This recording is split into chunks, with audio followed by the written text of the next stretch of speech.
Recording. Hello, welcome. And today we're going to be using two balls. I like these pinky balls. Tennis balls work. Lacrosse balls are a little painful. And a block, preferably if you have the option between a cork block and a foam block or foam block. Okay. So something I've been thinking about lately when it comes to yoga is in so many of these practices, especially the practices where they do like really extreme shapes with their bodies. Now, the point of it is to be like, look at this extreme thing I can do with my body and still be serene. But a lot of that is overcoming the body. Like I can withstand a lot of pain. I can like walk on nails. I can like walk through fire. That's like what these people did. I can contort myself into these weird shapes. I can hold my breath for a long time. I cannot eat for a long time. All of it was kind of at this like overcoming the body.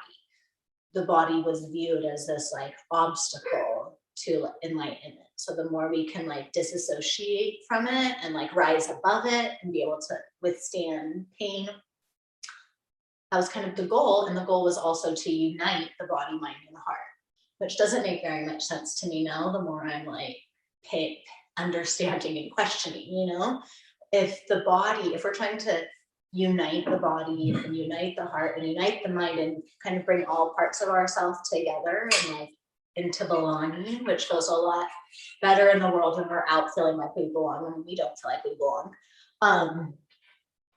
Why are we trashing the body?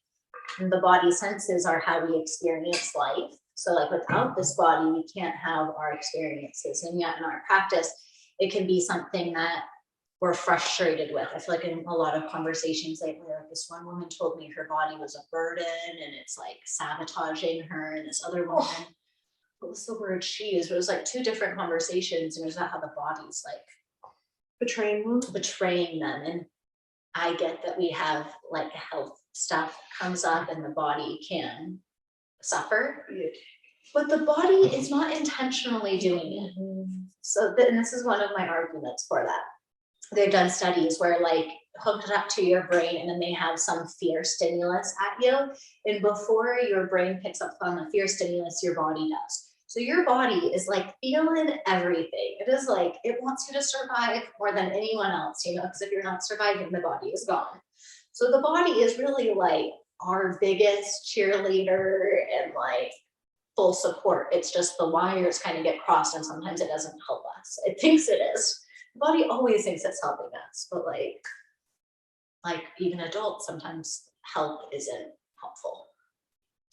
So as we move through the practice, I would suggest that you bring your awareness to the dialogue and the relationship you have with your body. Because a lot of time in my practice, and even now I can catch myself doing it, is we use the practice to beat the body up. We use the practice to be like, you should be able to do this, or like, why can't you do this? And it's just another way of attacking ourselves. So can you use the practice to try to welcome all parts and allow? Okay, so we're going to start. Let's do a seated meditation. So sit in your seat, whatever that is for you.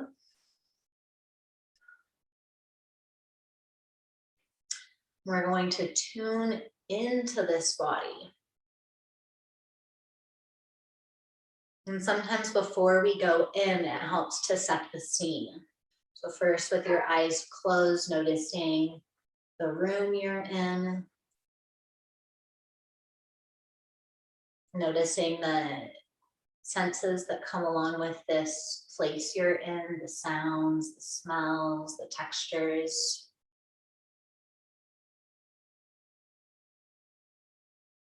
And beginning to set up now your awareness on your own judgments. We're judgy people by nature.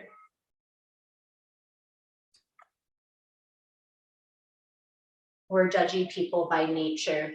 But see if you can practice holding observations in your awareness without labeling them good and bad. And that just takes a lot of practice. And it's more helpful to do it, to practice your judgments when it's not about yourself. We get even more judgmental when it's about ourselves. And then you can allow your awareness to begin to sink deeper into yourself.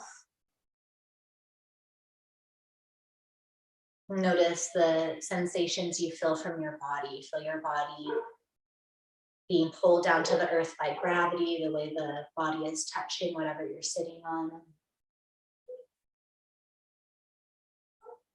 And on the other end, feel up by your head and how that's not touching anything, like your bottom. Feel that it's suspended in air. Maybe you can make your head energetically reach more up to the ceiling.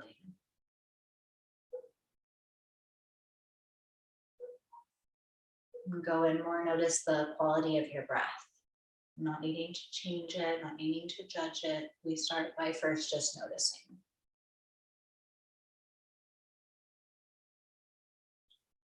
And awareness is like a healing balm. So as you bring your awareness to your breath will probably naturally lengthen and expand.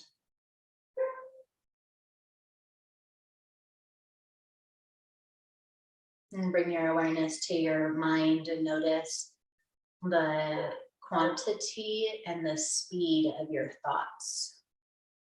Do you have a lot of thoughts? Are they going fast? Do you have little thoughts? Are they going slow? And if you were going to give like a miles per hour number to your brain, like the speedometer, what do you think the speedometer is going right now in your mind?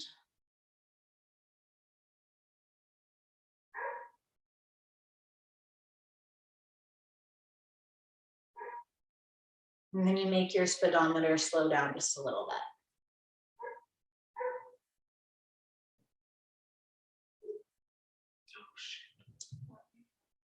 Ty work tonight, so he's probably just gonna come and go to sleep. Next, come to your emotions. You might notice how hard this is for you or how easy. If we're not used to feeling, it can be challenging to notice. What really helps me when I notice my emotions is to recognize that we are multidimensional beings and we feel more than one emotion at once. So it's not like I only feel happy. It's like there's could be a feeling of confusion because there's different emotions going at one time.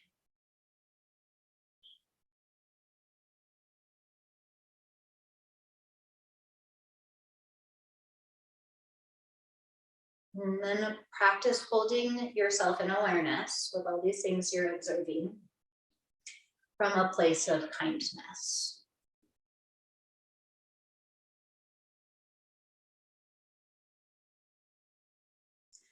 All right, you can keep your eyes closed or open, then we're going to switch the cross of the legs if you're crossing them. And we're going to do some spinal rotations. See if you can go around one time slowly in each direction. And we're trying to find your range of motion edges for your hips. When you find a place that feels sticky or stuck, go back and forth, hang out there until it feels like it's a little less awkward than before. As you get diagonal from one thigh, try to keep that thigh down. It will get you a stretch through your adductors, your hip flexors. You go hands behind the back, you're not pulling your belly in, spine away from the hips. Oh. It's like there's some tight, there's some sticky doors back here.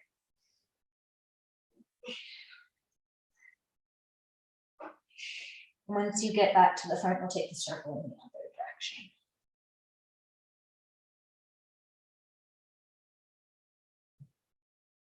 Begin to practice training the puppy of your mind that always wants to run off. It's like you pull the leash and you bring your awareness back to the sensations you're experiencing, whether that's in your body or your breath.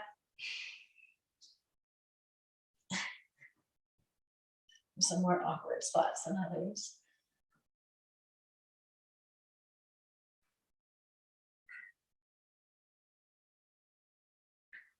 Okay, really nice. Once you get there, take your feet forward. We're going to do a little bit of toe yoga. With your toes down, we're going to push them down and then lift them up. Toes down, toes up. Toes down, toes up. Now when they're up, see if you can spread them. But there's no spaces between the toes, and then put them down.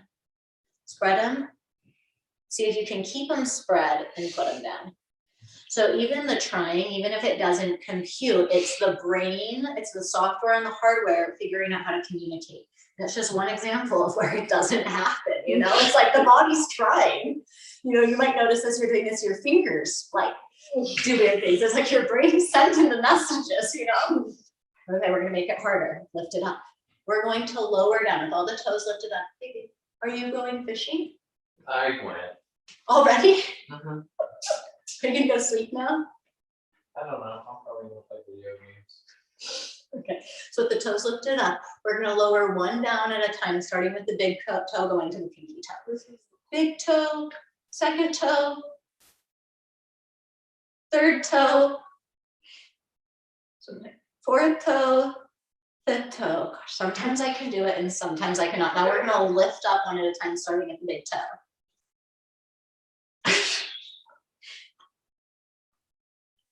Actually, I did this once teaching and I did it so perfectly. I was like, oh, I've gotten really good control. But it's going. So as you slowly lift them up and then fan them up and then fan them down, and we'll just keep going. I kind of roll my feet. No, you can't roll your feet. Nope. The four corners you want to stay. Thank you for bringing us. That's a great way of cheating. I usually find the good way. No, Just whatever I'm doing, I find the way to cheat. now pull one ankle into your thighs. I'm interlacing my hands in front of my right ankle and pulling it in. I'm trying to make it so that my tibia and fibia don't rotate, so my lower leg, and then do some ankle rotations. And go in the other direction. Nice, now let's do this one. Pull it in. So Lauren, since you were saying you don't point your foot so much, when you do this, you could do it like more with a flexed foot, like never point it. Just do like a full flexed circle. You know, so you're training your foot not to do what it can do already really well. Okay. Next, send your legs forward. We're going to circle out the knees. Imagine your hands had some sunlight coming out of it, healing and lubricating the knees.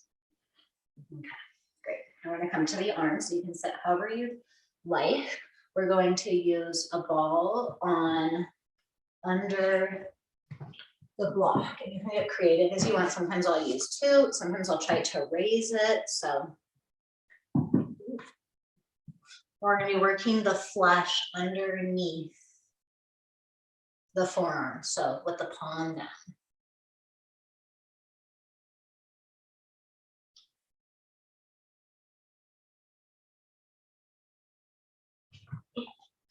The ball's slippery.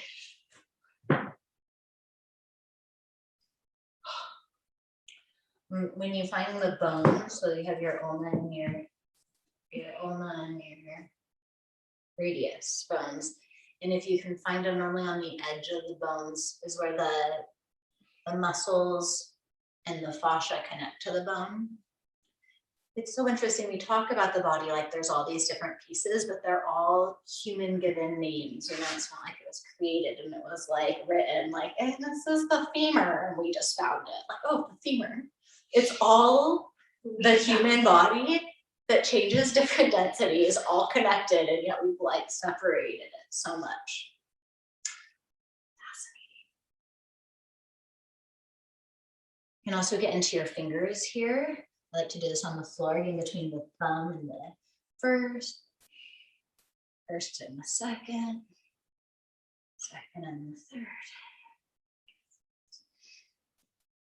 Okay, now we're going to switch the arms, doing it on the other side. And also do this on like a chair. So you can get really creative when you roll out. Like if you have like a little stool, you know, that's even higher, because the higher something is, you have to sacrifice your posture. Coffee table. Coffee table, right? It's like, I want to go to IKEA and just like get all these different stools, different heights for my rolling. Well, because I'm bored. Okay. Get the hand. I'm surprisingly square that form. Yeah. That left arm, man. Okay, I feel like we really stretch. right. Now we're going to do it with our elbows. I invented this. I'm pretty proud of it. I'm going to put my ball up to the bucket. So this is the way that it works for me. So it might need to work different for you. So this time we're going to go palm down. And we want the forearm to be kind of like halfway in the middle of this thing. So now these are all of your extensors. So they extend your hand up and they get really sore whenever you like grip your hand, all of these muscles engage. So I want you to use your fingers and see if you can walk your fingers from your wrist. You have the end of one bone and the end of your other bone. And you're going to walk your fingertips up, digging in between those two bones, all the way up to the elbow. Notice where is more sore. And then we're going to take our elbow into the places. The same idea, going in between the bones.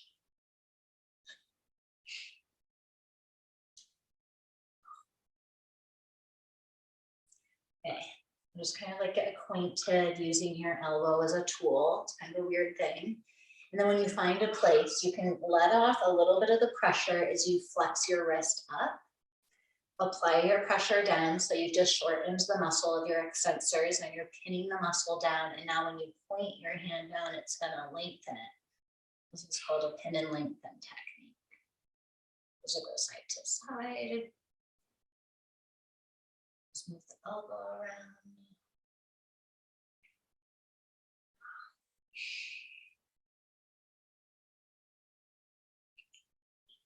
They tend to get very sore and tight up by the elbow. So this is where you have your golfers and tennis elbow and the lateral and medial of these little bones.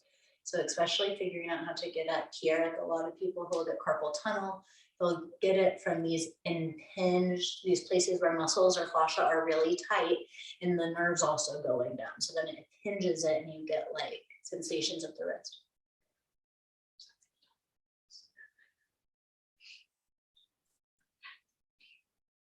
One of my like first big success stories, I don't think you've heard this, was I was working with a baker and she was a biker and a baker. So she made bread and she biked. So it was important. The biking baker. She would bike to go make bread and then bike home. And she was having all these wrist problems. I wanted to get her surgery and she wouldn't be able to bake for like a year because she couldn't use her wrist. And so I was like her last option before getting surgery. And I was like, her pecs were just so tight. I was like, let's just see what happens if we like release your pecs. We spent a long time just releasing her pecs. And then her hand thing went away. She went to doctors, she got x-rays. They're like, the problem's at your wrist. The pain is hurting. Let's give you wrist surgery. And it's like, no, it was at her shoulder from it being tight. So the same thing can happen here. When around the elbow, just all this tightness can really affect some things. The elbow I like because if you do it, at least if I did this with my hands, I can't give the same amount of pressure. Okay, let's do the other arm. I haven't already.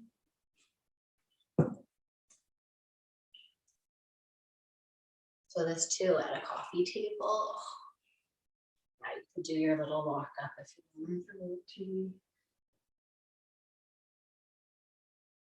The walk is great because it like brings your awareness all the way up your arm and it finds these hidden places of tension that you didn't know about. So it's bringing you into your body, which is great because when we have anxiety, when we have stress, when we have overwhelm, we get kicked out of our body.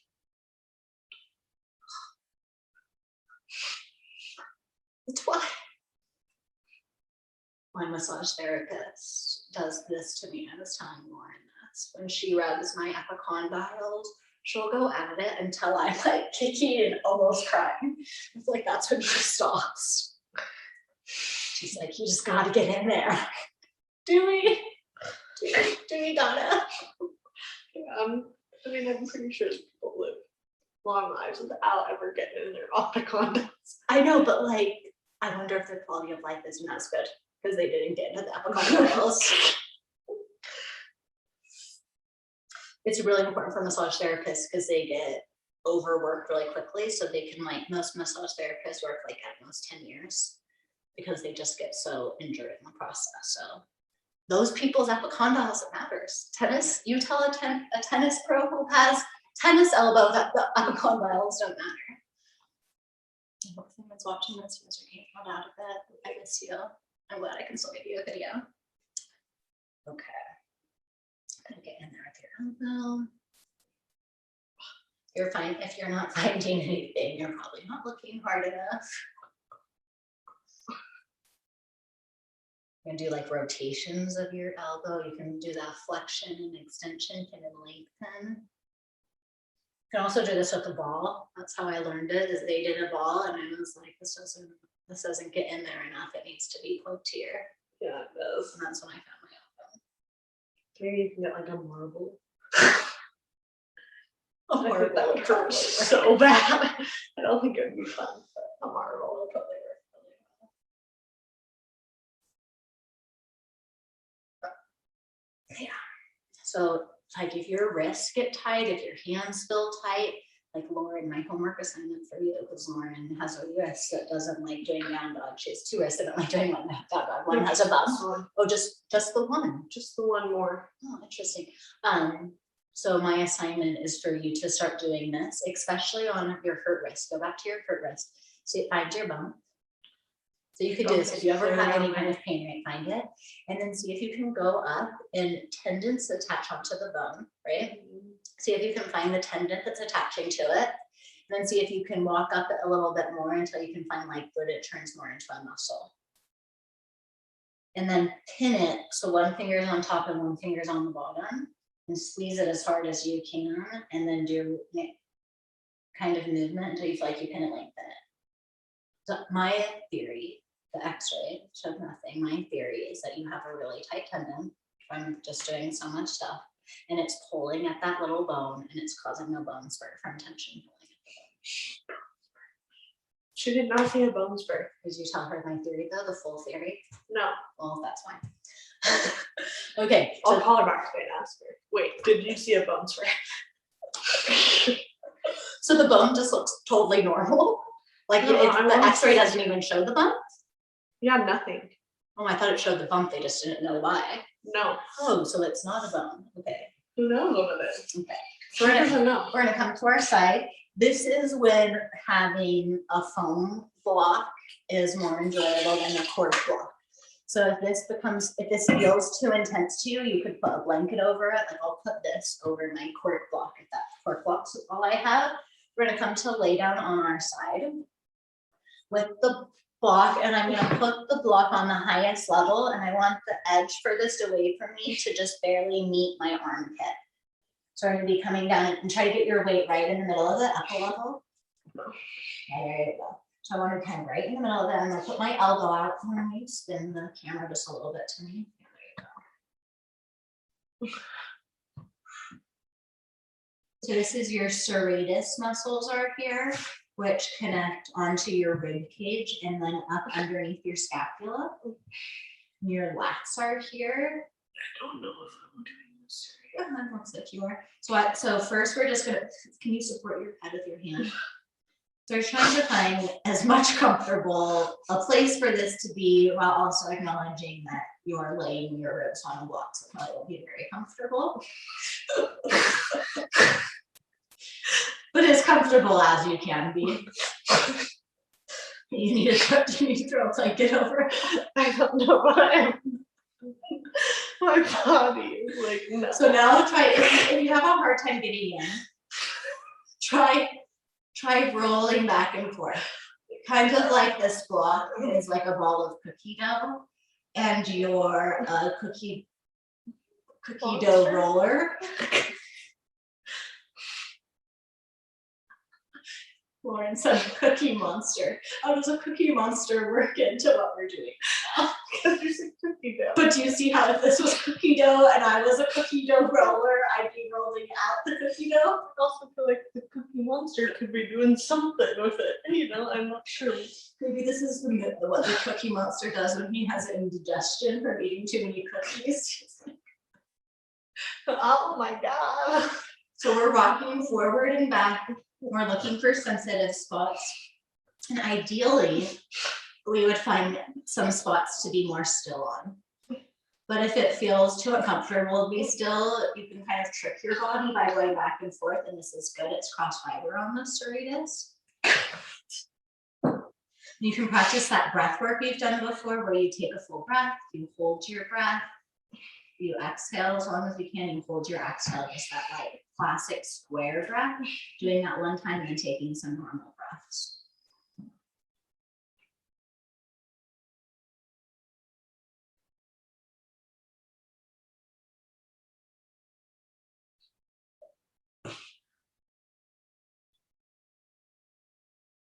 Okay, really nice, and then come out, sit up. Was that more painful for you than when we laid on it last week in circles? I don't know. It seemed like it was very uncomfortable for you. I would do that one too. So now you're rolling out every day with your elbows. So And much you're stuff doing- I'm supposed to do. And you're every doing day. that daily. Okay, so now we're gonna come down, we're gonna go on the same side, like this. Supermodel pose, have your ball.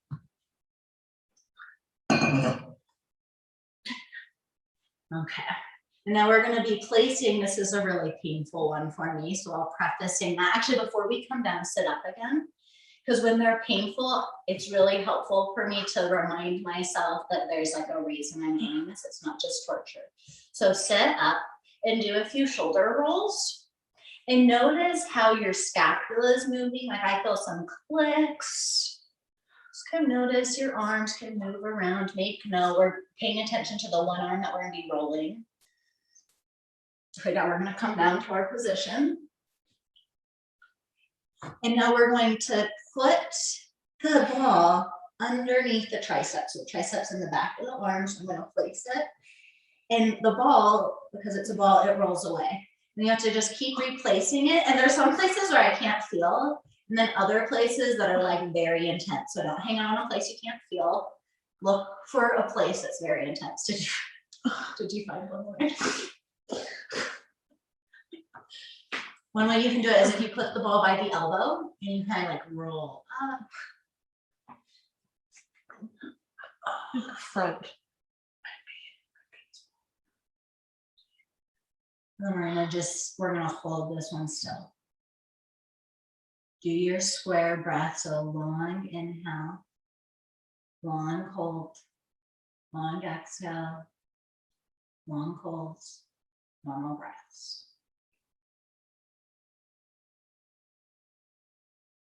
If you wanted to, you could make the breath even, so maybe counting 5 for each, the inhale, hold, exhale, hold. And now we're gonna do engage release. So try to engage your arm. And then relax it. When it relaxes, that's like your body will melt over it more. We'll do it one more time, engage. Now pushing more weight onto the ball and then relax the engagement. Okay, now last one. We're not the engage, we're gonna keep it there. And then we're gonna extend the arm. And extend. Extend. When you spam, constantly call me. Okay, Me too. then come on up. And it's so hard on my Zoom because I can't turn my internet off. Zoom doesn't work. If it's on, I get so many calls. Okay. So now we're gonna sit up. We're gonna do our shoulder rolls again. And just notice what you feel. I won't say anything.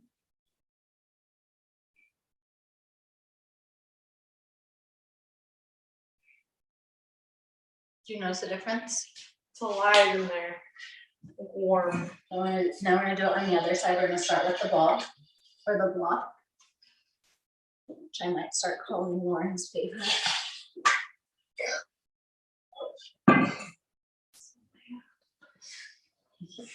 But it makes sense, the scalings here too, that could be contributing to wrist stuff.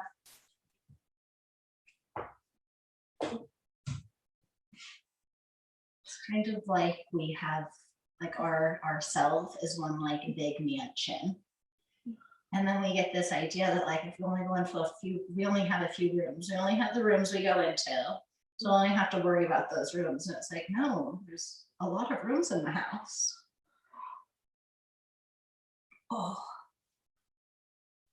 Side to side, a little cross fiber when you find an area that feels more intense than the others. If it doesn't feel too intense to stay there, you could do a held compression there.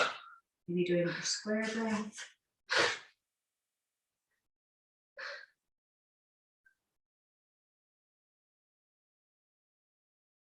It's a doozy. There's a reason people don't do this often. Lauren, take your elbow a little bit further away from you. It's weird. It's like puts more pressure on my ribs to do that. I It's see. barely on. You're taking less weight off. You're taking all the Yeah. weight off. That's fine. You can do that. You could also push down through the bottom leg and like your butt. Oh yeah, yeah. But the idea is kind of okay, let's come down to our, let's sit up for a moment, do our shoulder roll one more time, so I'm paying attention to the left shoulder. You know that mine, I didn't get as much of a change as I normally do. It's okay, sometimes that happens, and then we'll come down and we'll get it again. So we're gonna be more focusing on finding a place that was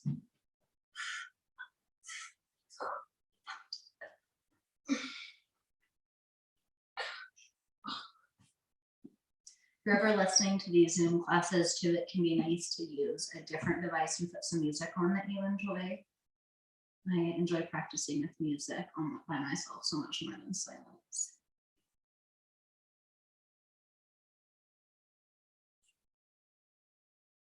Let your eyes closed and now notice your tendency if you disassociate, if you go somewhere else in your mind. And see if you can practice staying. And you can do some arm straightening.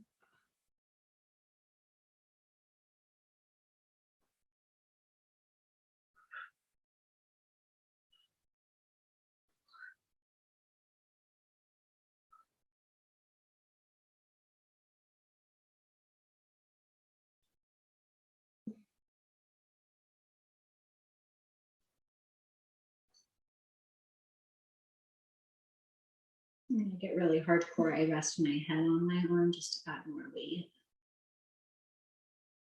But I don't do this often. Okay, and sit up.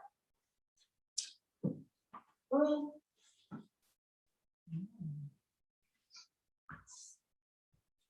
And then after you've checked your shoulders, we'll do a few cat cows.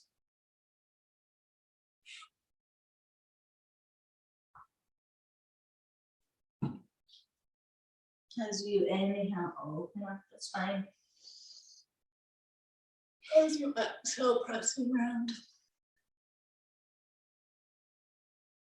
Continuing on your own breath.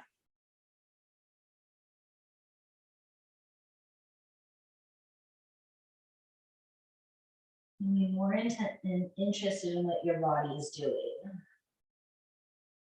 You can stay here, or when you go into your round, you can push your hands down and forward so you get sent back more towards child's pose. And then as you inhale and open into your cow, you can drive your hands isometrically back. There's this little push-pull that's happening at the wrists.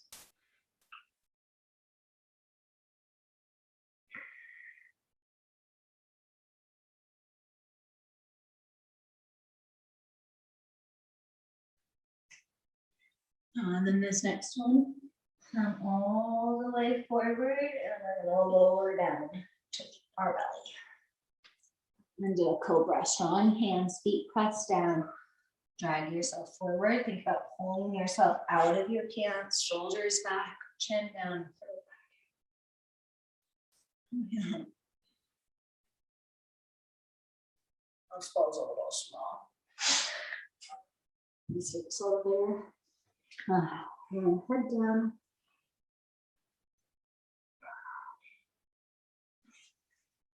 You could support yourself on your top hands if you wanted. Bring your awareness to your breath.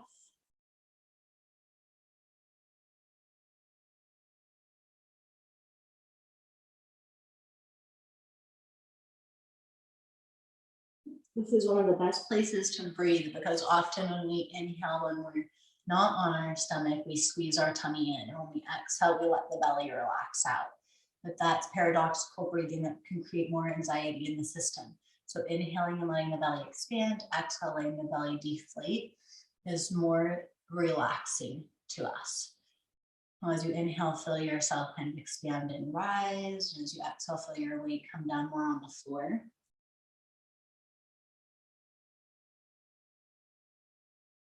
Seeing if you can come to a feeling of calmness, regardless of the sensations that are going on. So this ability to hold calmness and what's present. Okay, and then we're going to make it harder. So lift up onto your elbows. So you can look forward. I'm going to lift up so you can see me. So we're going to be laying on the balls. This will be uncomfortable. I want to be clear that we're not on our bones here. So the balls should not be pushing into any hard surface. They shouldn't be pushing into the hard ribs. They shouldn't be pushing into the sternum. It's like right underneath your sternum. If you walk down, there's like, then it becomes soft tissue. And that's where you put it. This is the attachment site of the rectus abdominis. So it attaches to the pubic symphysis, the pubic bone, and then comes up and attaches onto the front of the ribs. And it can be tight and neglected, and it can affect the way we breathe and our posture. So we're going to be working our way down into that same crocodile position where your hands are on the top, or your head's on the top hand, or you could rest one cheek on the floor. You can push into the forearms or into the hips to take a little bit of weight off, but we're trying to allow the balls to sink in.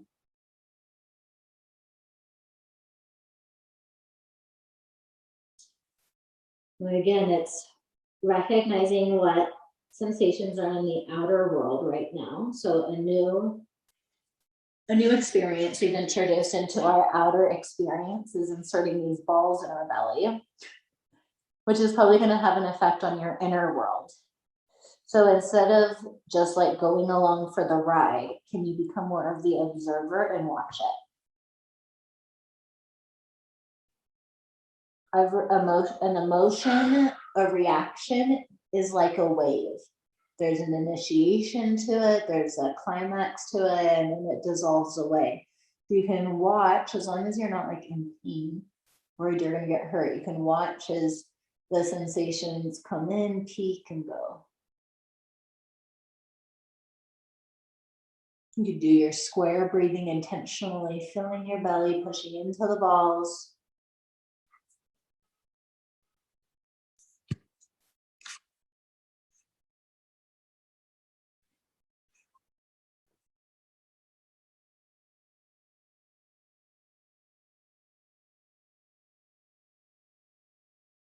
Notice how much air you can breathe out.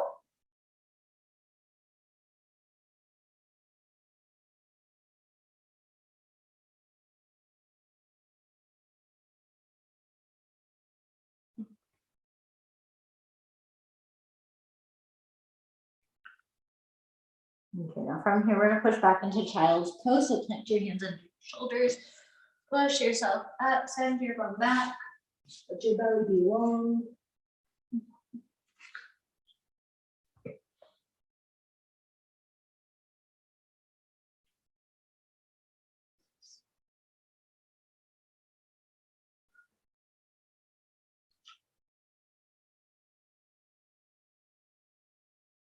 Really nice, and then come on back up. We're gonna come up to table, tuck your toes, downward facing dog.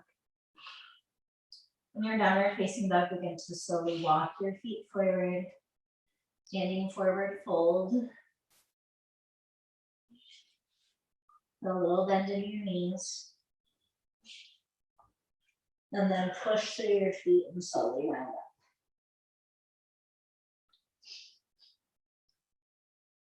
Nice. We're gonna go over to a wall. So we're gonna go over to a wall with our balls. We're gonna take our ball, and the goal, we're gonna be trying to run the ball underneath the collarbone. So Now the door is a good one.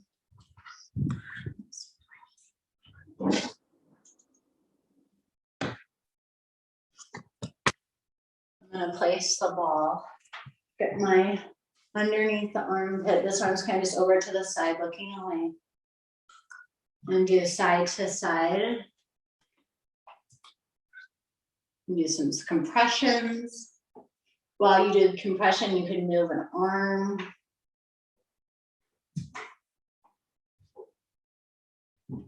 You could also get along the sternum where the knuckles of the ribs attach.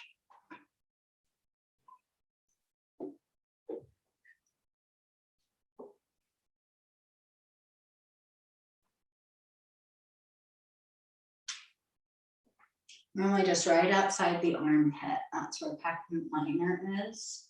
It's a juicy spot.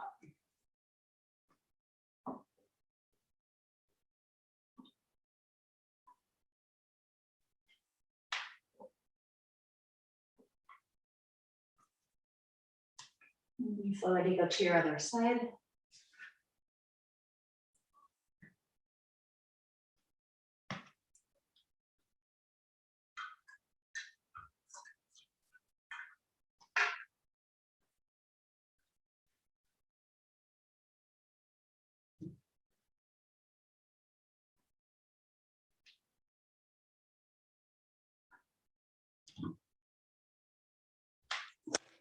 You can always take the ball to the wall when you want to change up the pressure, try a table. People, different things work for different people. So try to switch it up. Right now I'm rolling out my pep on the coffee table for the first time and that's working pretty well.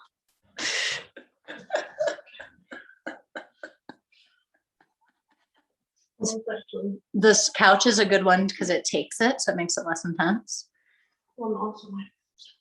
Oh yeah. Right. BBP. Okay, then you feel complete. Make our way back over to the Causing all these problems. right. I wonder maybe it's It's all connected to the drains now. because it's all connected, right? You're talking about tongue ties though? Wait, I was about tongue ties. Yeah, that's it. So now we're gonna take our two balls. And we're going to roll up from the thoracic spine, which is about where the ribs end. And we're gonna roll up to the cervical spine. We're gonna do this in like a suit on our back position with our knees bent. Place your balls. Oh. Sometimes you just have to keep adjusting them because that's how the balls are. And then when they're right there, you're gonna lift up your head like you're doing a crunch. Oh gosh. Hands behind your head to support your neck, head's pushing back into your hands. Oh. The neck is soft. And then you're gonna be pulling your feet you're gonna set your feet about 2 inches forward for your heels, and then lift your butt up and move your butt an inch forward. And that's how you're gonna work the balls up your neck. Up your back. They'll stay there for a little bit, feet forward, butt forward. You can do a little side to side movements if that feels good, a little lean.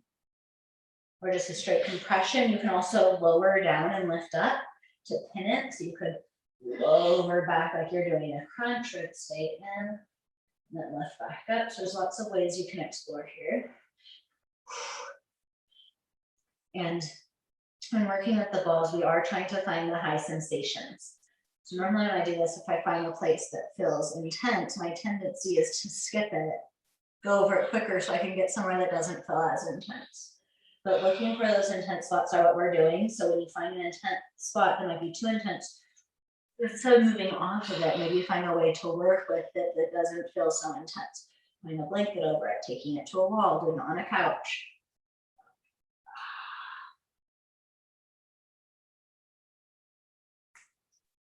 When the balls are between the scapulas, your shoulder blades, kind of underneath your heart, we're gonna lay back, headed, arms open. Oh.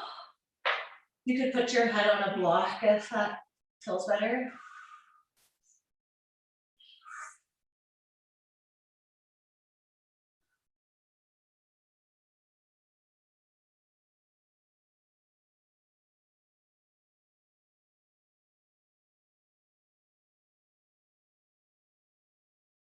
You can stay here. This is feeling some extra intense for me, so I think I'm gonna stay here. You can also do windshield wiper arms, or not windshield wiper arms, snow angel arms. Bring the arms down and up. You can also bend your elbows to touch your shoulders and just do it with your elbows, makes it look more intense.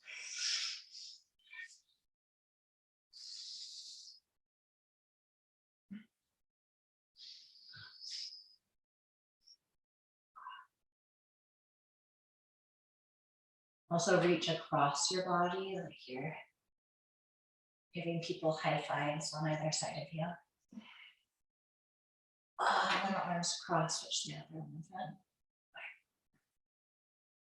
Whew.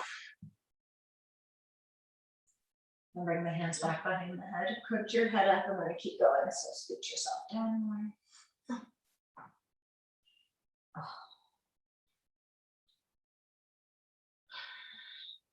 And when the blocks feel like they make it underneath your upper traps, this upper side of your neck muscles on your back, we're gonna leave them there. Hopefully your block is within reaching distance.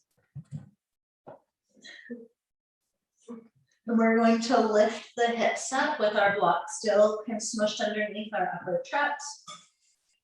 And we're gonna lift the hips up and put the block under the hips, either at the first level or the second level.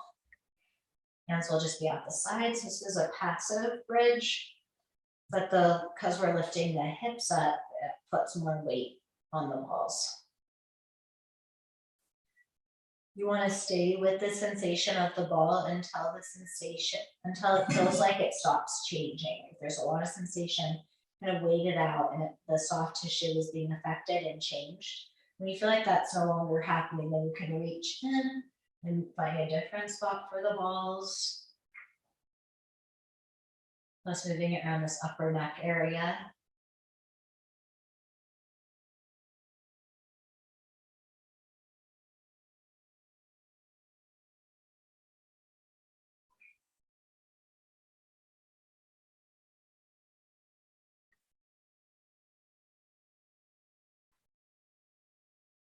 So if we push the back of your head into the floor and turn it from one side to the other.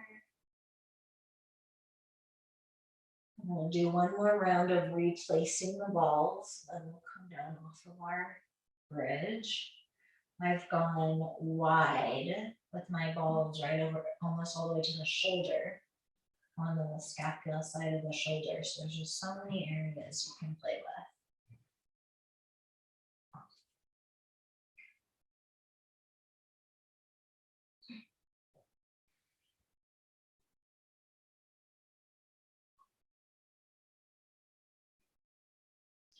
Push the back of the head into the floor. You're going to rotate the head from one side and then the other. Get into the sub-occipital muscles. And then lift the hips up off the block, lower down.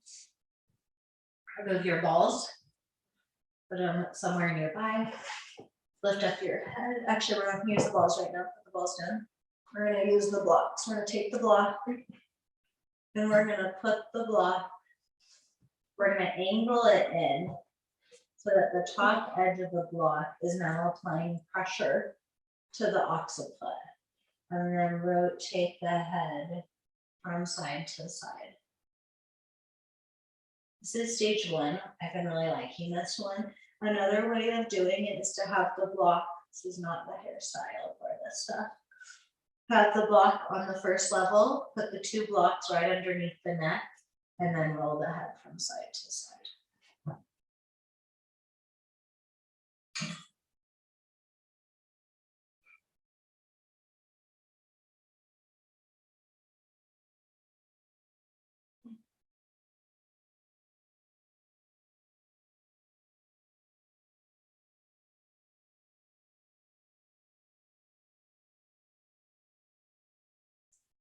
And turn your head side to side. You just want to nod your head up and down, especially if you have the balls.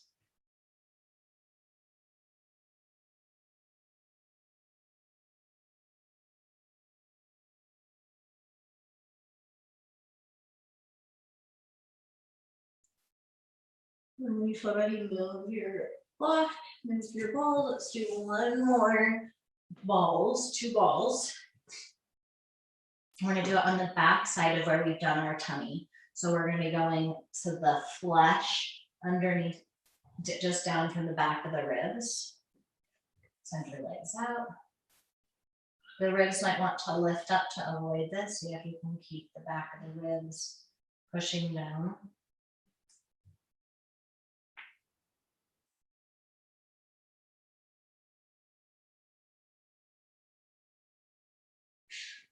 And notice your breath. Are you breathing paradoxically? Or are you breathing with long, deep breaths? We want to inhale and inflate the stomach. And exhale.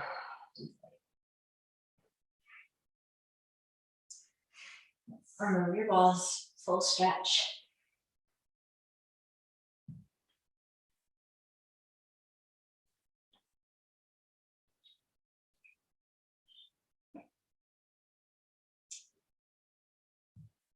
And come to lay down in your final relaxation, legs open, palms up, eyes closed.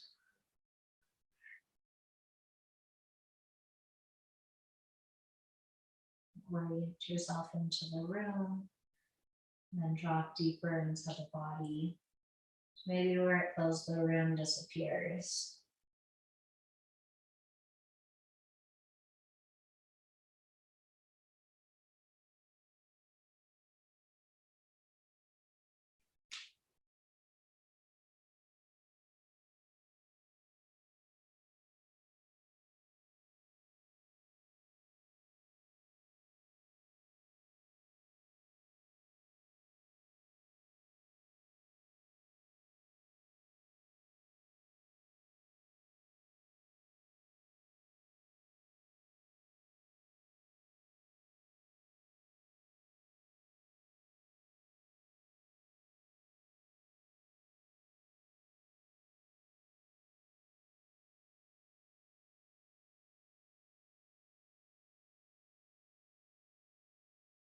Remembering that we're trying to train the puppy of the mind, so if the mind wanders, which the mind can move to do in Shavasana, and you notice it and bring it back to your sensations.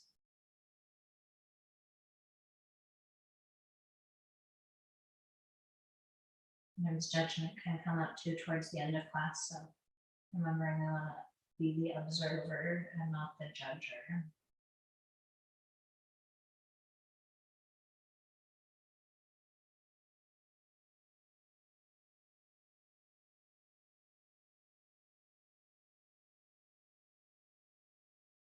Begin to deepen your breath. We'll do our pandiculation, so the full stretching on your back, kind of like waking up from out of bed. Moving the legs or the knees, your hip stretching in weird ways that you wouldn't think of in yoga as much. Responding to the way the body might want to twist. Maybe it starts to incorporate some twists into it.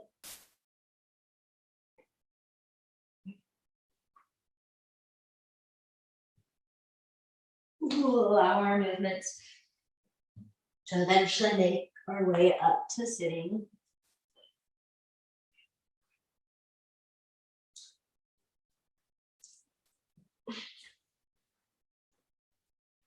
You come up to your seat, close your eyes.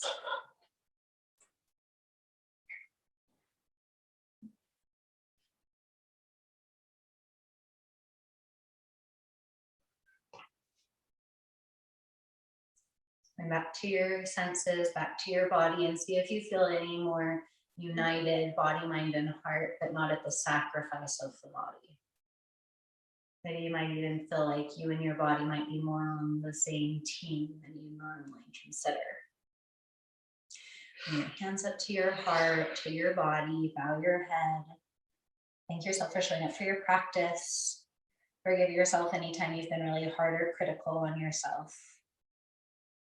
And thanks for being here this morning. Namaste.